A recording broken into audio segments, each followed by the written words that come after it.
So you happen to be interested in 3D printing and want to know exactly about resin 3D printing.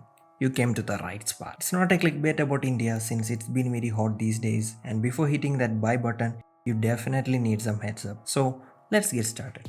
But first things first, resin is not fun. It's messy, annoying, and toxic.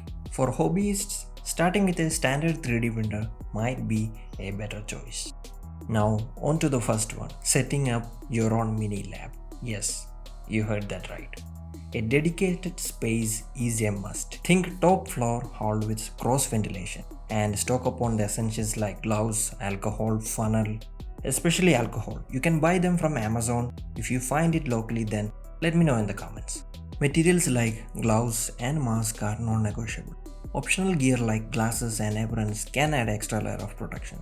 After your first print, you can decide whether you need these things or not.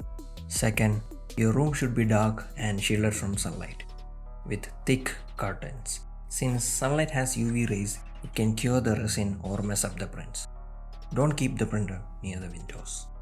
Keeping an eye on the temperature might be a challenge. Also, proper ventilation is crucial for stable printing conditions. Speaking of ventilation, a word of caution. Avoid setting up your printer in bedrooms or places that you spend most of your time, since the room will be full of toxic fumes and it's a risk that you should never take for a few minis. And a final tip, especially for people from India, if you have a power backup then there is no issues, but if you don't, at some point your prints are definitely going to fail. It also depends upon the place that you're living in.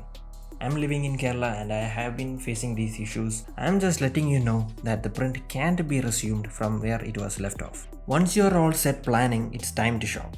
Start with small printer to minimize mess and complexity. Then expand as you gain confidence. But you should know small means there will be limitation. This all depends upon the project that you're going to do. I have provided some guides that you can check out as a beginner. It's not my guide but from a professional. If you like the video, like it. Dislike the video, dislike it. Thank you for the new subscribers by the way, and I will see you in the next one.